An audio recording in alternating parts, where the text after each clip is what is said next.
অগ্নি উষ্ণতা বস্তুর গঠন হইতে স্বভাবের উদয় হয়। বস্তুর গঠন থেকে স্বভাবের উদয়, যেমন বস্তু যেমন গঠিত হয় তার সেইরকম স্বভাব। জলের স্বভাব যেমন ভিজিয়ে দেওয়া, নিচের দিকে পড়ে যাওয়া, জলের স্বভাব। ঠিক সেই রকম বস্তু তার নিত্য একটা স্বভাব সৃষ্টি হয়েছে। কৃষ্ণের ইচ্ছায় যখন কোনো বস্তু গঠিত হয় তখন সেই গঠনের নিত্য সহচরূপে একটি স্বভাব হয়, যেমন জলের স্বভাব নিম্নগামী। সেই স্বভাবই সেই বস্তুর নিত্য ধর্ম, সেটি তার নিত্য ধর্ম। পরে যখন কোনো ঘটনাবশত বা অন্য বস্তুর সঙ্গে সেই বস্তুর কোনো বিকার হয় তখন তার স্বভাব বিকৃত হয় বা পরিবর্তিত হয়। অত্যন্ত সত্য সহযোগী, যেমন জলটা বিকৃত হয়ে তখন আর জল থাকলো না, শক্ত একটা পাথর হয়ে যায়। এই জন্য বিকার হয়, তখন তার স্বভাব বিকৃত হয়, পরিবর্তিত হয়। সে জল নিচগামী স্বভাব পরিবর্তিত হয়ে যায়। জলে আমরা ডুব দেই, সমস্ত গায়েতে জল লাগে, আর পাথরে ডুবতে গেলে মাথায় ঠেকা লাগে, পাথরে ঢুকা যাবে না। কোনো ঘটনা বস্তু অন্য বস্তুর সঙ্গে সেটা বিকার হয়, তখন তার স্বভাব বিকৃত হয়, পরিবর্তিত হয়। পরিবর্তিত স্বভাব কিছুদিনের দৃঢ় হলে নিত্য স্বভাবের ন্যায় সঙ্গী হয়ে পড়ে। পরিবর্তিত যে স্বভাবটা কিছুদিন থাকলে সে যেন নিসর্গ হয়ে যায়, তার স্বভাব হয়ে যায়। পরিবর্তিত স্বভাব যেমন, কে কথা বলে এখানে ফোন করার সময় না, ফোন করে হবে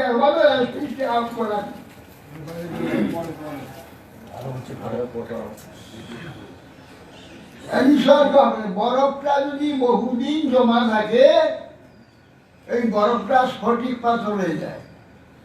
স্ফটিক পাথরের নাম শুনেছেন, হয়তো দেখেনি অনেকে। আয়নার মতো মুখ দেখা যাবে, ওটা বরফ। জল বরফ হয়ে যদি 200-500 বছর যদি সেই বরফ হয়ে থাকে না গলে, কিছুদিন পর আর গলবে না। না গলতে গলতে তার স্বভাব হয়ে যাবে। সে গলতে গলতে না গলতে গলতে স্বভাব হতে শক্ত হতে হতে হতে পাথর হয়ে যাবে। পাথরে ওটা স্ফটিক হবে, স্ফটিক পাথর আয়নার মতো।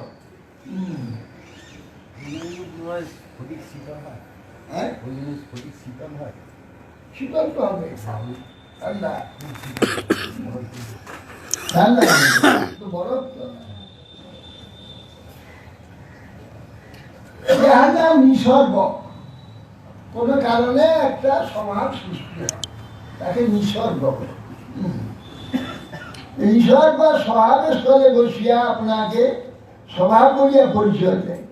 এই নিসর্গটা স্বভাবে পরিণত হয়ে গেল, সেটা যেন তার স্বভাব বলে পরিচয় দেয়। যেমন বরফটা পাথর হয়ে গেল, পাথর বলে নিজেকে পরিচয় দিয়েছে। জল একটি বস্তু, কারণ তার স্বভাব।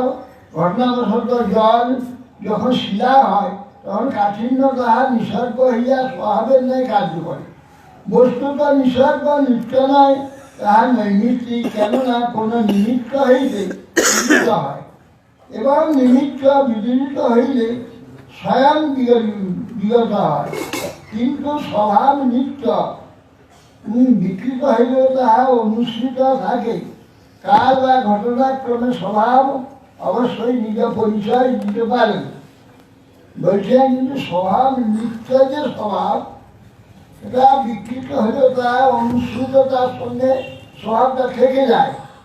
ঘটনাক্রমে স্বভাব অবশ্যই নিজের পরিচয় দেয়। বস্তুর স্বভাবই বস্তুর নিত্য ধর্ম। বস্তুর যে নিত্য স্বভাব, সেইটা তার নিত্য ধর্ম।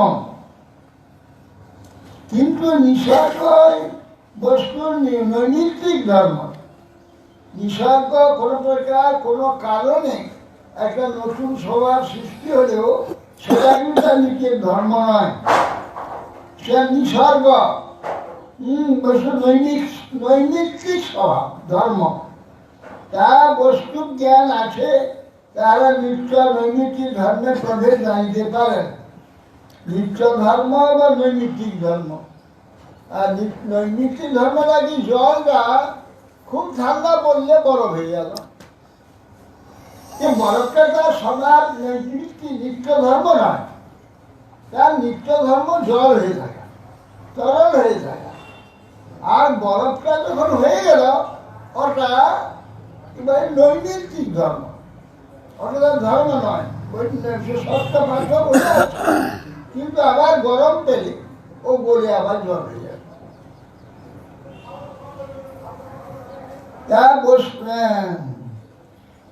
যারা বস্তু জ্ঞান নেই তারা নিসর্গকে স্বভাব মনে করে, যাদের সে সম্বন্ধে জ্ঞান নেই তারা ওই নিসর্গ হঠাৎ কোনো কারণে তার স্বভাব অন্যরকম স্বভাব হলে ওইটাকেই স্বভাব বলে মনে করে। নৈমিত্তিক ধর্মকে নিত্য ধর্ম মনে করেন। সন্ন্যাসী ঠাকুর জিজ্ঞাসা করলেন বস্তু কাকে বলে, স্বভাব শব্দের অর্থটা কি? তিনি প্রশ্ন করলেন বস্তু কাকে বলে, স্বয়ং স্বভাব শব্দের অর্থ কি? পরমাংশ মহারাজি কইলেন বস ধাতুকে সংজ্ঞার্থে টু প্রত্যয় করিয়া বস্তু হয়েছে। বস ধাতু অবস্থিতি, স্থিরে এক জায়গায় থাকা, একে বস। বস ধাতু এত টু প্রত্যয় করে বস্তু হয়েছে। অতএব যার অস্তিত্ব আছে, প্রকৃতি আছে, তার সেইটাই বস্তু। বস্তু দুই প্রকার, অর্থাৎ বাস্তব বস্তু ও অবাস্তব বস্তু। দুই প্রকার বস্তু আছে, বাস্তব অবাস্তব। বাস্তব বস্তু পরমার্থ ভূত তত্ত্ব, অবাস্তব বস্তু দ্রব্য গুণাদির রূপ। দ্রব্য গুণাদির যে রূপ সেগুলো অবাস্তব। বাস্তব বস্তু পরমার্থ ভূত তত্ত্ব। পরমার্থ তত্ত্ব হচ্ছে আত্মতত্ত্ব। আত্মা যেটা চেতন, আমরা এই চেতন, এইটা হচ্ছে বাস্তব বস্তু। এটা অবাস্তব না। অবাস্তব কি? এইটা ছিল বালক, শিশু ছিল, বালক হলো, কিশোর হলো, যুবক হলো, পাল্টে যাচ্ছে। কিন্তু বস্তু দেখা যাচ্ছে, আছে, অস্তিত্ব আছে, কিন্তু পরিবর্তন হয়ে যাচ্ছে। এই যে অবাস্তব বস্তু। অবাস্তব বস্তু দ্রব্যগুলা দিল, দ্রব্য এবং এর গুণ। বাস্তব বস্তুর অস্তিত্ব আছে, অবাস্তব বস্তুর অস্তিত্ব কেবল প্রকৃতি হয়। প্রকৃতি কোন স্থলে সত্য, কোন স্থলে ভান মাত্র। অবাস্তব বস্তু প্রকৃতি যেমন শরীরটা প্রকৃতি আছে, কিন্তু এটা কোনো সময় থাকছে, কোনো সময় থাকছে না, পরিবর্তন হয়েছে, নাশ হয়ে যাচ্ছে। কোনো সময় ভান। শ্রীমদ ভাগবতের প্রথম স্কন্ধে দ্বিতীয় শ্লোকে উঠে বেদম বাস্তব বস্তু অর্থবস্তু শিবদম, বাস্তবম অর্থবস্তু শিবদম। এই কথায় বাস্তব বস্তু একমাত্র পরমার্থ, অর্থাৎ আত্মতত্ত্ব।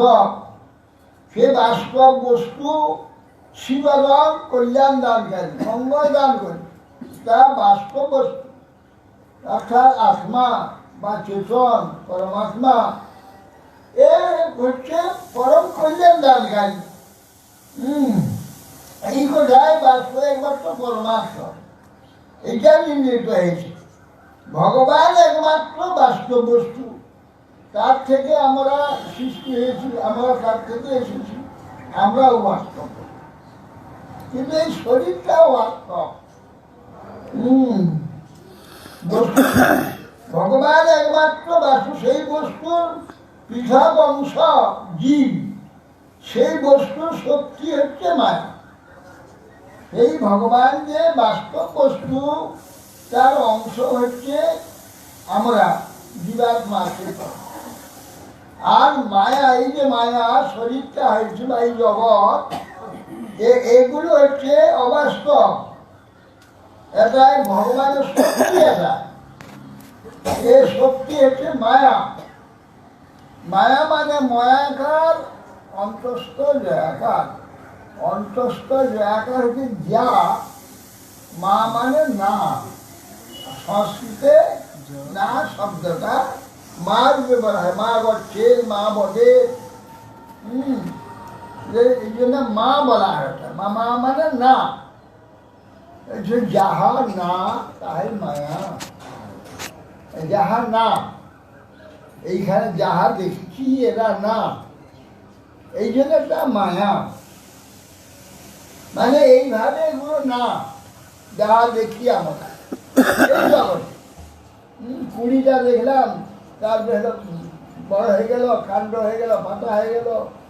আবার ফুলের কুড়ি থাকে, তা ধীরে ধীরে কাজটা ফুল হয়ে গেল, আবার ফুলে পড়ে গেল।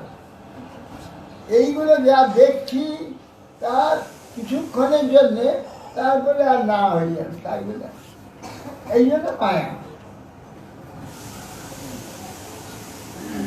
এই তিন তত্ত্বকে বুঝিতে হয়, মায়া, জীব এবং ভগবান। এই তিন তত্ত্ব, মায়া, ভগবান এবং জীব, এই তিন তত্ত্ব।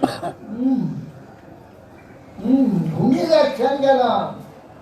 সারা জীবন কোটি যুগ কোটি জন্ম ঘুরছে, শুনতেই পাই একটু জাগুন।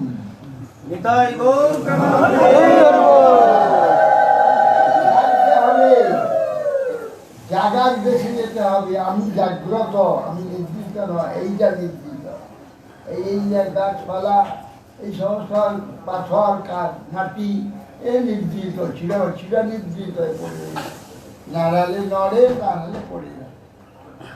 আমি চেতন, আমি জাগ্রত, যে আমাকে জাগতে হবে। এই জড়েতে আমি জড়ভাবে ঘুমিয়ে থাকলে হবে না। এই জন্য শাস্ত্র উৎকৃষ্টত জাগ্রত প্রাপ্য বরান নিবোধত ক্ষুরস্ব ধারা নিশিতা দূরত্বয়া দুর্গম পথস্তৎকবয় গন্ধি। এই জন্যে শাস্ত্র বলছে, ওঠো ওঠো, জাগো, উৎকৃষ্টত জাগো। প্রাপ্য বরান, তোমার কি দরকার আছে সেইটা শ্রেষ্ঠ ব্যক্তির কাছে গিয়ে জেনে নাও। কেন? ক্ষুরস্ব ধারা নিশিতা দূরত্বয়া। এই যে ধর্ম, ধর্মের পথটা, ধর্মটা হচ্ছে খুরের ধারের নেয়। খুরের ধার জানেন তো, এই দাড়ি কামায়, একটু যদি অসাবধান হয় ক্যাচ করে খেতে যাবে। হ্যাঁ, এই জন্য খুরের ধার, ধর্মটা খুরের ধার। যদি একটুকু কেন না, এটা তো চেতন, চেতন সম্বন্ধীয়। আর আমাদের জড় চারদিকে ঘিরে রেখে দিয়েছে। আমি কথা বলছি, যে জিহাদে কথা বলছি, ওটাও জড়, সব জড়, জড় ঘিরে রেখে দিয়েছে। এই জন্যে এই তিনটি তত্ত্বকে বুঝবার জন্য অতি সাবধান হতে হবে। কিন্তু আমরা সাবধান নই। কেন? জড়ের স্বভাব আমরা কোন রকম করে আমরা চালিয়ে দিতে পারি। হ্যাঁ, সিদ্ধ অন্ন খেয়ে দিতে পারি, চালকে চিবিয়ে খেয়ে দিতে পারি, আবার সুসিদ্ধ ভাত রান্না করে খেতে পারি, চালিয়ে দিতে পারি। আমার সব এই চালিয়ে দেওয়া স্বভাব হয়ে গেছে আমাদের। আর আমরা ধর্মের বেলাতে গিয়ে ওটা চালিয়ে দিতে চাই। ওই চালিয়ে দিতে গিয়ে কেটে পড়ে যাবে, কেটে পড়ে যাবে, যেতে পারবে না। আগে একটা রেকর্ডে গান হতো যে মধুর মধুর বংশী বাজে কথা কোন কদম তলেতে, পথের মাঝে পথ হারালাম ব্রজে চলিতে, কোন মহাজন পারি বলি। যে বৃন্দাবনে যাচ্ছে, মধুর মধুর বংশী বাজে কথা কোন কদম তলে, বৃন্দাবনে। কিন্তু পথের মাঝে পথ হারালাম, ওই রাস্তায় পথে যেতে যেতে পথ হারিয়ে গেছে, রাস্তায় আছে। আমরা বৈষ্ণব হই, আমরা তিলমালা ধারণ করি, আমরা হরিনাম করে, ধারণের কথা বলবেন না, এইসব করি। কিন্তু ভিতরে ভিতরে সব জড় হয়ে গেছে। চেতনের দিকে অগ্রসর না হয়ে ওই জড়ের দিকে চলে গেছে। ওই জড় ভাব সব জড়ের দিকে আমাদের চিত্ত চলে যায়। খুঁজেন নাই না ওই চেতন বলে আমরা সেটাকে জড় করে দিচ্ছি। জড়ের চেতন হচ্ছে মহাপ্রসাদ। আমরা সেই মহাপ্রসাদকে ভাগ ডাল করে নিচ্ছি। বিগ্রহ হচ্ছে চিন্ময় মূর্তি, ভাবের উপরে সে বিগ্রহকে আমরা কাঠ পাথর বিচার করছি। এই শাস্ত্রাঙ্গে প্রণাম করছি, মিষ্টি এনেছি ভোগ হবে। এই কি জয়পুর থেকে পাঠানো না হয়েছে না? জয়পুরের এ কৃষ্ণকে করতে পাথর রাধারানী শেষ পাথর না, ভোগ দেবে শাস্ত্রাঙ্গে প্রণাম করছে। দেখুন খুরের ধারটা কোথায়, একে বলে খুরের ধার। ভোগ দিলে ভগবান বলে এসেছে, শাস্ত্রাঙ্গে প্রণাম করছে ভগবান বলে। আবার বলছে জয়পুরে কষ্টি পাথরের কৃষ্ণ না, যে পাথরকে ভোগ লাগাতে এসেছে, পাথরকে ভোগ লাগাতে বলে এইখানে ফুলের ধার। ওখানে পাথর দেখেও পাথর দেখতে হবে, জড় দেখেও জড় দেখতে হবে না। চেতন সাক্ষাৎ ভগবান, তার সঙ্গে সেটুন ব্যবহার করতে হবে। তাহলে ভগবান কেউ চেঁচিয়ে কথা বলছে,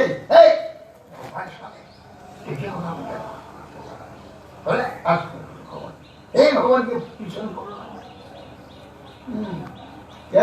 এইভাবে ভগবত ভাবটাকে প্রবল করতে হবে। ভগবানের সামনে যে শিষ্টাচার সাধারণ জীবন্ত ব্যক্তিদের সামনে, বড় বড় পদবীধারী প্রধানমন্ত্রী, মুখ্যমন্ত্রী, যেমন শিষ্টাচার আমরা মেনে চলি, শিষ্টাচার অনুযায়ী চলি, কথা বলি, সব কিছু ঠিক সেই প্রকার বিগ্রহের কাছে, ভগবানের কাছে ওই রকম শিষ্টাচার পালন করতে হবে। এবং ভগবানের ঠিক সময় ভোগ দেওয়া, যা যা প্রত্যেক দিন ভোগ দেওয়া হয় প্রতিদিন সেটা দিতে হবে। আজকে যেমন ইচ্ছা হলো যেমন পেলাম, আজকে দিলাম, কালকে যেমন ইচ্ছা তেমন দিলাম, ভগবান হলো না, ওটা আমার ইচ্ছা, আমার ইচ্ছা হলো ভগবানের ইচ্ছা। ভগবানের মরে পড়ি যেখান থেকে হোক ভগবানের সেবা এই দিতে হবে। অতএব সেই জন্যে আমাদের এই তিন তত্ত্বে বহুবিধ প্রকৃতি আছে, সে সমস্ত অবাস্তব বস্তু মধ্যে পরিগণিত। এই যে তিন তত্ত্ব বলে মায়া, জীব এবং ভগবান, এর মধ্যে বহুবিধ প্রকৃতি আছে, সে সমস্ত অবাস্তব বস্তু মধ্যে পরিগণিত। বৈশেষিক দিকে দ্রব্য ও গুণসংখ্যা কেবল অবাস্তব বস্তু মাত্র। বাস্তব বস্তু যে বিশেষ গুণ, তাহাই তাহার স্বভাব। বৈশেষিক বস্তুর বিশেষত্বকে বিচার করেছে। এই থেকে সেই সিদ্ধান্তের নাম বৈশেষিক সিদ্ধান্ত। বৈশেষিক সব দর্শনের মধ্যে বৈশেষিক একটা দর্শন, বস্তুর বৈশিষ্ট্যটা বিচার করা হয়েছে, সেগুলো অবাস্তব আলোচনা মাত্র। বাস্তব বস্তুর যে বিশেষ গুণ তাই তার স্বভাব, আর বাস্তব বস্তুর যে বিশেষ গুণ তার গুণ এবং স্বভাব এবং তিনি একটাই, একটাই না, হবে না। আর জগতের বস্তু তার স্বভাব, তার গুণ আল্লাহ আল্লাহ। বাস্তব বস্তুতে বিশেষ গুণ তাই তার স্বভাব। জীব একটি মাত্র বাস্তব বস্তু, জীবে যাহার নিত্য বিশেষ গুণ তাই হচ্ছে স্বভাব। সন্ন্যাসী ঠাকুর কহিলেন, প্রভু এই বিষয়টি আমি ভালো করিয়া জানিতে চাই। বাবাজি মহাশয় কহিলেন, শ্রী নিত্যানন্দ প্রভু কৃষ্ণদাস কবিরাজ নামক একটি কৃপাপাত্র আমাকে একখানি হস্তলিপি গ্রন্থ দেখাইয়াছেন। সেই গ্রন্থের নাম শ্রী চৈতন্য চরিতামৃত। তাহাতে শ্রীমান মহাপ্রভুর এ বিষয়ে একটি উপদেশ আছে, যথা জীবের স্বরূপ হয় কৃষ্ণের নিত্য দাস, কৃষ্ণের তটস্থ শক্তি ভেদাভেদ প্রকাশ, কৃষ্ণ ভুলি সেই জীব অনাদি ওই মুখ, অতএব মায়া তালে দেয় সংসার বিদু। কবিরাজ গোস্বামী চৈতন্য চৈতামৃত আছে, ওটা সনাতন শিক্ষা। সনাতন গোস্বামী এই বাংলাদেশের, তিনি মহামন্ত্রী, বাংলা, বিহার, আসাম, 4 প্রদেশের বাদশাহ ছিল হোসেন শাহ। তাহার মহামন্ত্রী ছিলেন সনাতন। তিনি মহাপ্রভুকে প্রশ্ন করছেন, কে আমি, কেন আমায় যাবে তপস্বর, ইহা নাহি জানি কেমনে হিত হয়, সাধ্য সাধন তত্ত্ব কিছুতে না জানি, কিবা করি সব তত্ত্ব কহতা। প্রশ্ন করেছিল, গোড়ার প্রশ্ন, মূল প্রশ্ন, কে আমি আগে জানতে হবে। তো সনাতন জানতো না কে সে, এত বড় 3টা দেশের মহামন্ত্রী, জানে না সে কে? জানে, কিন্তু ওই জানাটাকে, এই যে দেহ এই সময় এইটাই জানে, এই জানাটা ঠিক নয়, এটা মিথ্যা। সেই জন্য বলছে না আসল আমি কে, এইটা বলুন। আমি সনাতন, 3 প্রদেশের মহামন্ত্রী, এটা জানি। কিন্তু প্রকৃতপক্ষে আমার এটা আমার জানা নয়, একটু পরিবর্তনশীল।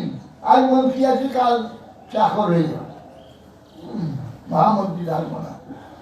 এটা পরিবর্তনশীল, এটা এটা আমি নই। কিন্তু জীবের স্বরূপটা কি, আগে আমার স্বরূপটা আগে জানতে হবে। আমার স্বরূপটা জেনে জানলে তাহলে আমার প্রয়োজনটা ঠিক হবে। আমরা এখন পাগল, মায়া পাগল, এই জন্য আমাদের স্বরূপ আমরা জানি না, কোনটা প্রয়োজনও জানি না। আর সব দুনিয়া যা পাবো সব জেনে, এইগুলো সব আমার প্রয়োজন, সব প্রয়োজন, সব প্রয়োজন। পাগল যেমন রাস্তায় ক্যান্সার পড়ে আছে, কুড়িয়ে আনছে, একটা ন্যাকড়া পড়ে আছে, কিনে আনছে, কাগজ পড়ে আছে, কুড়িয়ে আনছে, যা পাচ্ছে। কেন ও সুস্থ অবস্থাতে সংগ্রহ করার স্বভাব ছিল। কেন আমাদের আছে, ওই ভালো জিনিস দেখতে পেয়ে সন্ধ্যে কিনে নিলাম, নিয়ে নিলাম, আমার সংগ্রহ করা অভ্যাস আছে। আর মাথাটা পাগল হয়ে গেছে, হলে কি হবে, অভ্যাসটা তো থাকবে। এখন কোনটা ঠিক দিতে হবে, তার প্রয়োজন কোনটা, এটা ভুলে গেছি, মাথা খারাপ হয়ে যেত। কিন্তু সংগ্রহ করার সবটা রয়ে গেছে, প্রকৃতিষ্ঠ অবস্থাতে সংগ্রহ করতেছে, সে অনেকটা রয়ে গেছে। এই জন্য যা দেখছে রাস্তায় পড়ে আছে, কুড়িয়ে দিচ্ছে, সবটা তার দরকার। কিন্তু কোনটা তার বাস্তব প্রয়োজন সেটা সে ভুলে গেছে, মাথা খারাপ হয়ে গেছে। সেই জন্য সনাতন গোস্বামী বলছি, আগে ঠিক হোক আমি কে, তারপর তো ঠিক হবে আমার প্রয়োজন কি। এখন তো সবটাকে প্রয়োজন মনে হচ্ছে, বাস্তব একটা প্রয়োজন কিনা তো জানতে হবে, এটা বলুন। সেই কথা শুনে তখন মহাপ্রভু সনাতনকে বলছেন, জীবের স্বরূপ হয় কৃষ্ণের নিত্য দাস, কৃষ্ণের তটস্থ শক্তি ভেদাভেদ প্রকাশ। কৃষ্ণের তটস্থ শক্তি ভেদ এবং অভেদ ভগবানের সঙ্গে প্রকাশিত হয়। আচ্ছা, জীবের স্বরূপ কৃষ্ণের নিত্য দাস কেন হলো? রামদাস, নারায়ণ দাস, নৃসিংহ দাস, বিষ্ণু দাস, এটা তো হওয়ার দরকার ছিল, কিংবা কালিদাস, শিবদাস, এগুলো না হয়ে কৃষ্ণের নিত্য দাস কেন? এটা সাম্প্রদায়িক নেই। কৃষ্ণদাস কবিরাজ ইনি ছিলেন বৈষ্ণব, সেটা বললেন না, এটা মহাপ্রভু নিজে বৈষ্ণব হয়ে তিনি বৈষ্ণব ধর্মটাকে প্রচার করছেন আর সেই ধর্ম আচরণ করছেন বলে সাম্প্রদায়িক বিচার নাকি যে কৃষ্ণদাস বলছে। কেন রামদাস কেন হবে না? যেই কৃষ্ণ সেই রাম। কেন নারায়ণ দাস হবে না? যেই রাম সেই নারায়ণ। কৃষ্ণদাস বলছি কেন? জীবের স্বরূপ হয় কৃষ্ণের নিত্যদাস।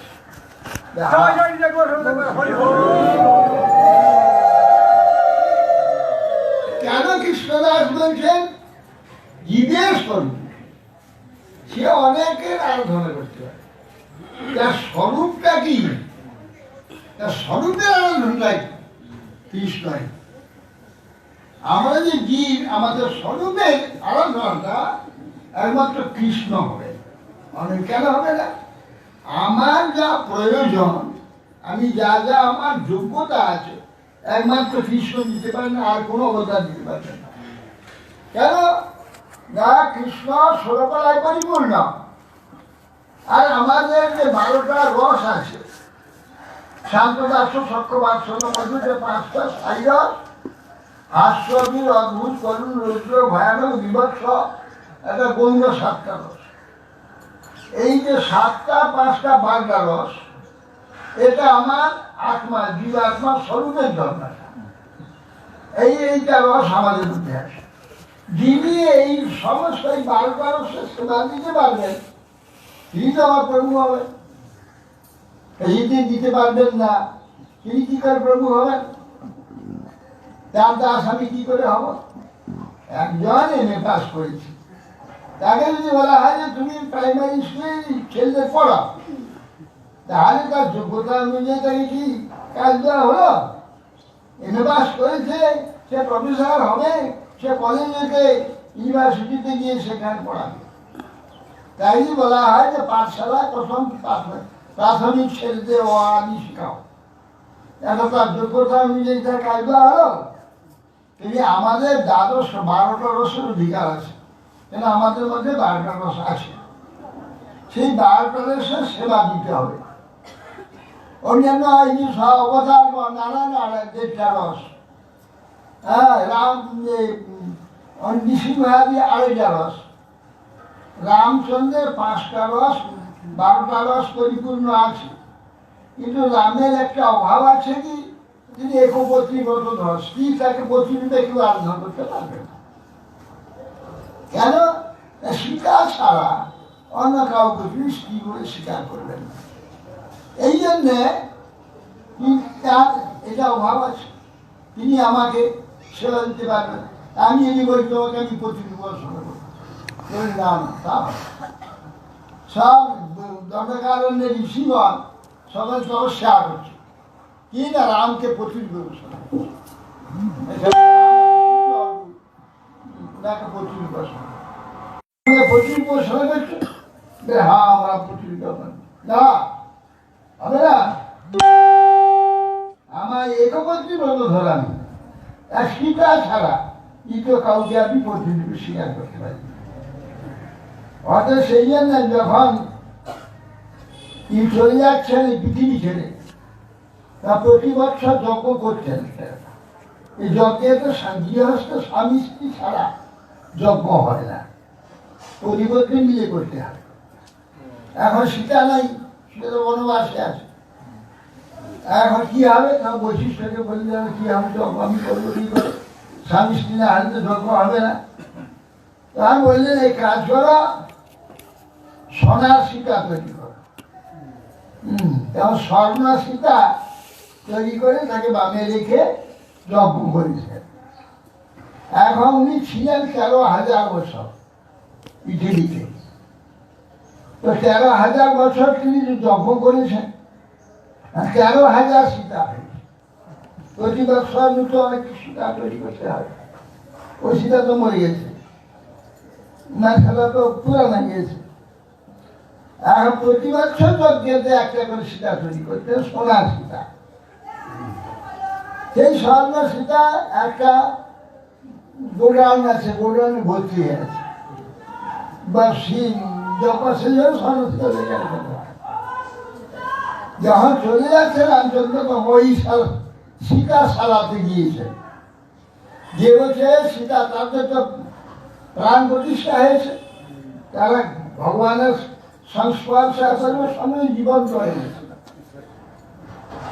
আমাদের রাজনীতি আমি চলে যাচ্ছি, এই জগৎ ছেড়ে আমি চলে যাচ্ছি, তাহলে আমরা তারা ভাবছে আমাদের নিয়ে যান।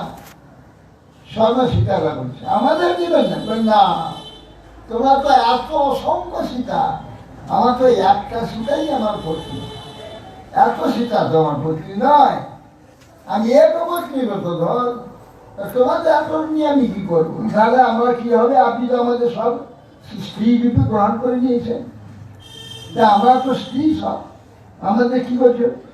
আগামী অবতারে আমার তোমরা সব তো আমার পত্নী হবে, তখন আমাকে লাভ। সেই স্বর্ণ সীতারা ওই যে 16,108 মহিষী হয়েছে, তার মধ্যে 16 স্বর্ণ সীতারা আছে। হ্যাঁ, তখনই কৃষ্ণকে এই জন্যে রামচন্দ্র আমার উপাস্য হতে পারে না, আমি তার প্রতিরূপে পাবো, আমি প্রতিরূপে অগ্রসর হতে চাই। তেমনি অন্যান্য যত অবতার সব রসের অভাব আছে, কিন্তু একমাত্র পরিপূর্ণ রসামৃত সিন্ধু ভগবান গোবিন্দ সরকালা পরিপূর্ণ। এখন আর আমাদের এই 12 রস পরিপূর্ণ আমরা, তো আমাদের পরিপূর্ণ সেবাটা কৃষ্ণই একমাত্র দিতে পারবেন, রাম, নৃসিংহ ইত্যাদি বরাহ বামন কেউ দিতে পারবে। এই জন্যে আমরা সকলেই কৃষ্ণ দাস। সে আমাদের ইচ্ছা অন্য কোনো রসে আমরা রামের প্রসাদ চলি, নৃসিংহ প্রসাদ চলি, নারায়ণের প্রসাদ চলি, সেটা আমাদের যেখানে যে আগে সব রস বাদ দিয়ে একটা রসেতে আমরা মিশি হতে পারি, আমি যে কোনো অবতার প্রসাদ। কিন্তু স্বরূপ আমার কৃষ্ণদাস, প্রত্যেকটি জীবাত্মার স্বরূপ কৃষ্ণদাস, কৃষ্ণ পরিপূর্ণ রসামৃত প্রকাশ করেন কৃষ্ণ রূপে। কৃষ্ণ রাম আলাদা নয়, রাম যেই কৃষ্ণই, কিন্তু রস প্রকাশ নাই। আর কৃষ্ণকে কৃষ্ণ রূপে যে পরিপূর্ণ রস, সমস্ত রস প্রকাশ। এই জন্য আমাদের সর্বদা আমরা কৃষ্ণদাস, এখানে কোনো সাম্প্রদায়িকতা কিছু নেই, সর্বদা আমরা কৃষ্ণদাস কবিরাজ বিষয়। মহাপ্রভু সেই কথা বলছে, জীবের স্বরূপ হয় কৃষ্ণের নিত্য দাস। আমরা কৃষ্ণের নিত্য দাস, কৃষ্ণের তটস্থ শক্তি, কৃষ্ণের যে শক্তি আছে, শক্তিটা একটাই। তাহার প্রপঞ্চের জায়গায় অনন্ত ব্রহ্মাণ্ড সৃষ্টি করলেন। ব্রহ্মাণ্ড সৃষ্টি করবার জন্যে তিনি প্রথমে তার শক্তিকে বললেন তোমরা 3 ভাগ হয়ে যাও, একটাই তো শক্তি ভগবান, বললেন তো 3 ভাগ হয়ে যাও, একটা জড়াশক্তি মায়া হয়ে যাও, একটা চিৎ থেকে যাও, আর একটা উভয় হয়ে যাও, জড়েতেও যেতে পারবে আবার চেতনে যেতে পারবে, সেটা তটস্থ। তোমরা 3 ভাগ হয়ে যাবে। মায়াকে বললেন খবরদার তুমি নড়াচড়া করবে না, মায়া তুমি সবসময় জড় হয়ে পড়ে থাকে, আর আমি এই তোমাকে নাড়াবো চড়াবো, ওই তটস্থ শক্তি দিয়ে তোমাকে আবার চালাবো, যে যথা ভাস যথা তম। আভাস, আভাস কি না জড়, কিন্তু নড়াচড়া গেছে, এই আভাস সত্যিটা মায়া, মায়ার আর একটা শক্তি চেতনা ছিল, এই চেতন থাকার জন্য উভয় সম্বন্ধ থাকে। তটস্থ শক্তি আর চিৎ শক্তি, সে পূর্ণ চৈতন্য শক্তি। এই জন্য কৃষ্ণের তটস্থ শক্তি আমরা জানাকি এই জগৎটাকে পরিচালনা করার জন্যে এই শক্তিটার দরকার। তটস্থ এই বিশ্ব প্রপঞ্চ লীলা ভগবানের, এই জন্য তটস্থ শক্তি ভেদাভেদ প্রকাশ, ভেদ এবং অভেদ প্রকাশ। ভেদাভেদ কিন্তু সব চেতন, ভগবান তিনিও চেতন, জীবাত্মা আমরাও চেতন, এক অভেদ। কিন্তু জীব হচ্ছে অণু, চিৎকণ, আর ভগবান হচ্ছে চিৎ সমুদ্র। এই বিভু আর অণুতে ভেদ, এই বিভু অনুতে ভেদ, ভেদাভেদ প্রকাশ। ভেদ এবং অভেদ এই 2টা প্রকাশ হয়েছে, জীব এবং ভগবান।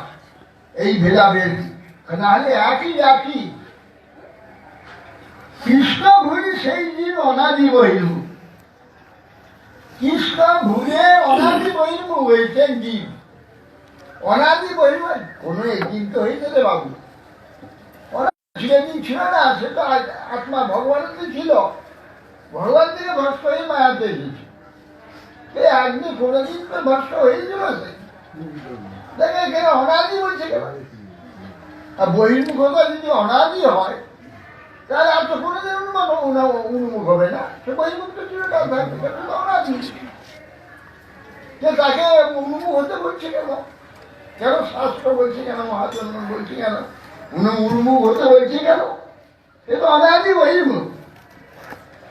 অনাদি বহির্মুখ এই জন্যে বলছে আমাদের তো আদি নেই, আমরা তো নিত্য নিত্য আমরা, কিন্তু বহির্মুখ এসে আপাতত অস্বাভাবিকভাবে দই মিশে আমাকে ঢাকিয়ে দিয়েছে। কিন্তু আমি নিত্যই আছি, আমি মুক্তই আছি, বন্দিও হয়নি বা জড়ো হয়ে যায়নি, কিন্তু জড়ো আমাকে, জড়ো ভাব আমাকে আবৃত করেছে, কিন্তু আমি জড়ো হয়ে যাইনি। এই যে বলছেন নিত্য, কিন্তু এখন বহির্মুখ দেখা যাচ্ছে, এই জন্য নিত্য বহির্মুখ। নিত্য বহির্মুখ বা অনাদি বহির্মুখ, অনাদি এখন আছে, তার আদি নেই, নিত্য, এখন বহির্মুখ দেখা যাচ্ছে, ভগবানকে বাদ দিয়ে অন্যমুখী হয়েছে। এই জন্যে কৃষ্ণ ভুলি। তাহলে কৃষ্ণকে আগে জানতো না, জানলে ভুলল কি করে? যদি ভুলে যায় তা আবার জানিয়ে দিলি আবার ভুলে যাবে না। তাহলে এখানে কৃষ্ণ ভুলি সেই জন্য রাজি হয়েছে, কৃষ্ণকে আগে জানতো সে, পরে ভুলছে সে। এটা কি করে হয়? চিৎকন জীব সে মায়াতে আকৃষ্ট হলো, কারণ সমুদ্র থেকে আকৃষ্ট হয়ে, আকৃষ্ট হয়ে মায়াকে নিয়ে প্রথমে একটা শরীরটাকে দিয়ে দিল, কি পাথর, প্রথমে পাথর শরীর, তারপরে বৃক্ষ, তারপরে কৃমিকি, তারপরে পশু পক্ষী, তারপরে মনুষ্য, এই করতে করতে সেই 84 লক্ষ জন, 80 লক্ষ জনই পার হয়ে 84 লক্ষ জনই পরে মনুষ্য জন্ম হয়েছে। এই মনুষ্য আবার 4 লক্ষ রকমের, এখনো মনুষ্য আগে দেখুন লঙ্কা হয়ে আছে, আন্দামান দিতে বা বহু জায়গা সারা পৃথিবীতে বহু উলঙ্গ মানুষে করার জন্য প্রচুর নেই জীবনযাপন করে। এইভাবে সিরিয়াল আসছে, উঠতে উঠতে যখন জ্ঞান বিজ্ঞান জন্মেছে, মানুষ চলে এলো, যেমন আমরা এসেছি, জ্ঞান বিজ্ঞান জন্মেছে আসার পরে, তখন সে ভগবানকে জানলো। ভগবান একজন আছেন, ঈশ্বর একজন আছেন, তিনি আমাদের স্রষ্টা, তার আরাধনা করা উচিত। তথস্থার কার্যটা এখন হলো, এখন সে ঈশ্বরকে জানলো, জেনেও এত জন্ম এই মায়া ভোগ করতে করতে এমন তার আস্বাদ লেগে গিয়েছে, আর কিছুতে ওকে ছাড়তে পারছে না। ও জানছে যে কৃষ্ণ আমাদের আরাধ্য, তার আরাধনা করতে হবে, আমি চেতন, ভগবান চৈতন্য, আর এটা জড়জগৎ, জানছে সব, শুনছেও, তথাপি জড়ের প্রতি যে আসক্তি ছাড়তে পারছে না, না পেরে এটা জেনেও তখন এই দিকে ঘুরলো। যখন সিরিয়ালে সে উঠতে উঠতে 80 লক্ষ জন্ম পার হয়ে 4 লক্ষ জন্ম উঠতে উঠতে যখন জ্ঞান বিজ্ঞান জন্মে এসেও যখন সে জানলো, তখন অবস্থা ভাব ওই দিকে যাবো না এদিকে যাবো, জেনে যখন জেনেও এই দিকেই গেল, তখন সংসার আরম্ভ হলো, প্রারব্ধ সৃষ্টি হলো, তার থেকে এই কাল বলে কবু স্বর্গে উঠায়, কবু নরকে ধোয়ায়, দ্বন্দ্বজনে রাজা যায় নদীতে চুবায়, কবু স্বর্গে কবু মর্তে নরকে বা কবু, কবু দেব কবু দ্বিজ কবু দাস প্রভু। এইভাবে সেই রূপে সংসার ভূমিতে কোন জন সাধু সঙ্গে নিজ তত্ত্ব অবগত হয়, সংসার না চায় কেন না ভরিনু মায়া করে, হায় হায়। এই হইল কৃষ্ণ ভুলি অনাদি বহির্মুখ। ওখানে চিৎকন যেখানে আসছে, কিন্তু প্রথম পাথর জন্য হয়ে তখন তো কোনো কিছুই নাই, চিতে একটা চিৎকন আমি বীজ সরিয়েছিলাম, এখন যাওয়া আছে সেখান থেকে যাওয়ার কোনো প্রশ্ন নেই। এখানে এসে প্রকৃত তটস্থার কাজ হলো। এই জন্যে বলছে কৃষ্ণ ভরি সেই জীব অনাদি বহির্মুখ অতএব মায়া তালে দেয় সংসার। সে অনাদি বহির্মুখ হয়ে সে আর কৃষ্ণকে ভজনা করছে না, মায়াকে বলছে। এতদিন মায়া কি ছিল? একজন মায়া ছিল জননী। কেননা আমাকে বলে পিঠে করে, হ্যাঁ, প্রতি জন্মে থেকে একটা ধাক্কা দিয়ে আমার চেতন জন্মেছে। হ্যাঁ, সেই পাথর জন্ম থেকে শুরু হয়েছে, চেতনটাকে বিকাশ করছে। হ্যাঁ, প্রথমে আচ্ছাদিত চেতন, তারপরে সংকুচিত চেতন, তারপরে হচ্ছে মুকুলিত চেতন, তারপরে বিকশিত চেতন, তাহলে পূর্ণ বিকশিত চেতন এখানে। হ্যাঁ, অতএব সেই জন্যে এখন তো আমাদের ভগবানের প্রশ্ন এখন করছি না, না করলে ওই মায়া ভোগ করার জন্য ওই দিকে যাচ্ছি। অকর্ম ফল প্রারব্ধ সৃষ্টি হয়ে গেল, ওই আবার সেই ব্রহ্মাণ্ড ভূমিতে কোনো ভাগ্যবান জীব গুরু কৃষ্ণ প্রসাদে পায় ভক্তিরতা। তাহলে এইভাবে অসংখ্য আবার সেই বৃক্ষজনী হয়ে যাচ্ছে।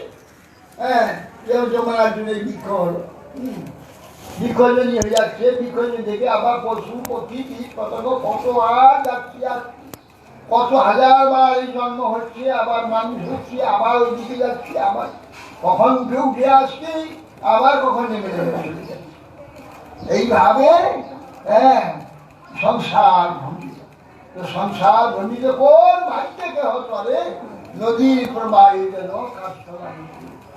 এই সংসার ভ্রমণ করতে করতে কোনো ভাগ্যে চলে যায়, বড় কঠিন।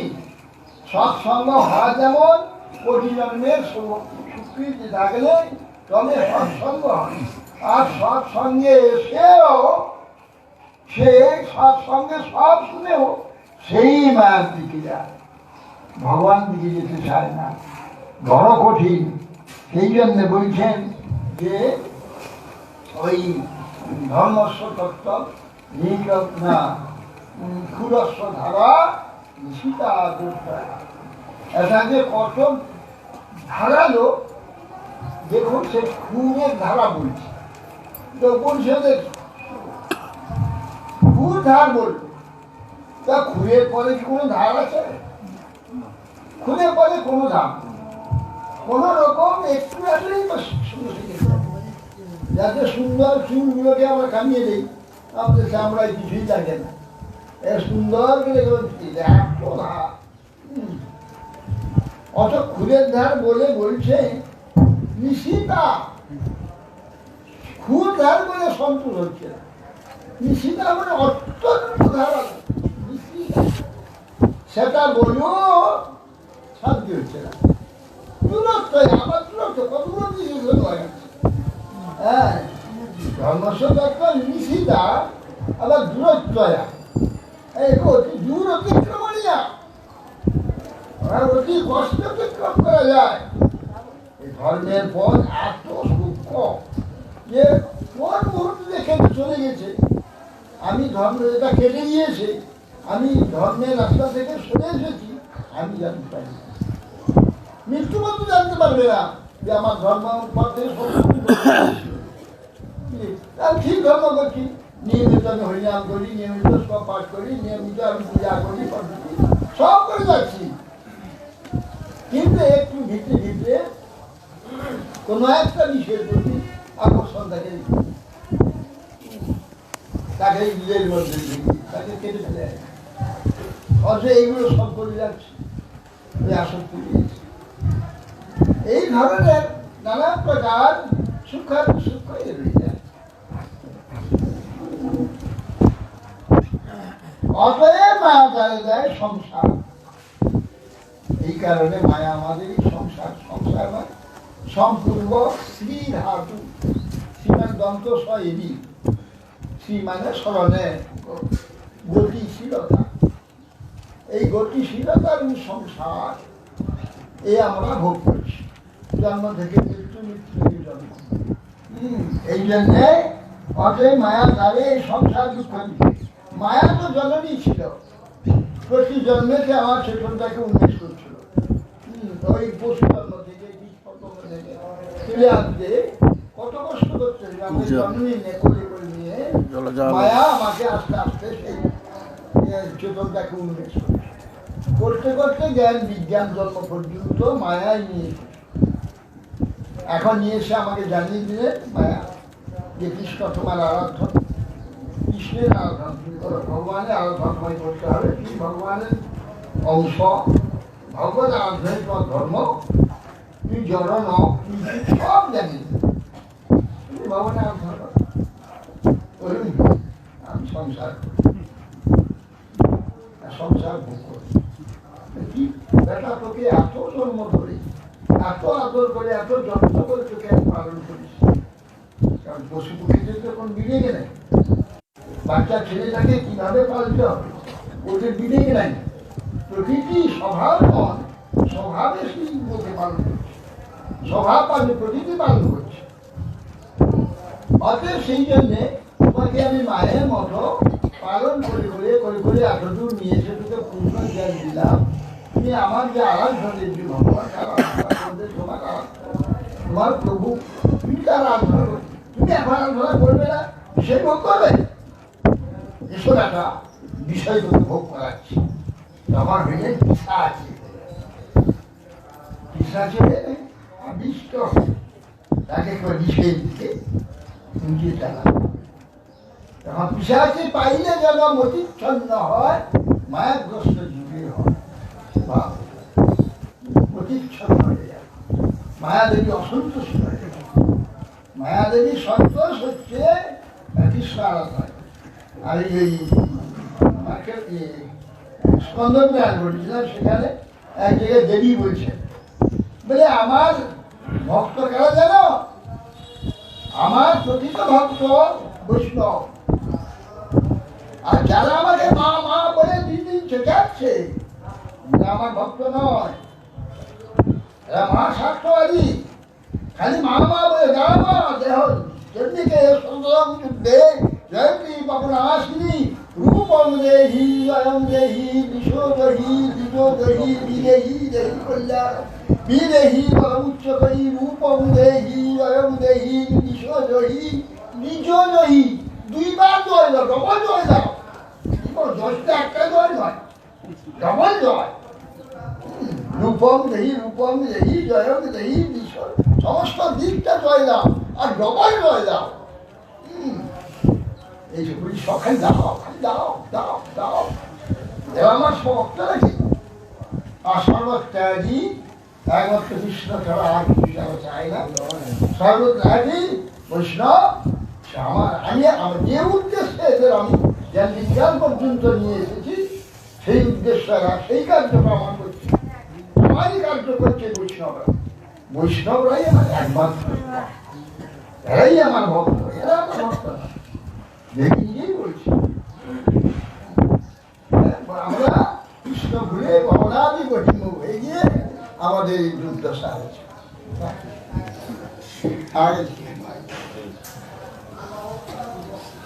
বাবা দেহি দেহি বলবো না বাবা, যা হচ্ছে বাবা।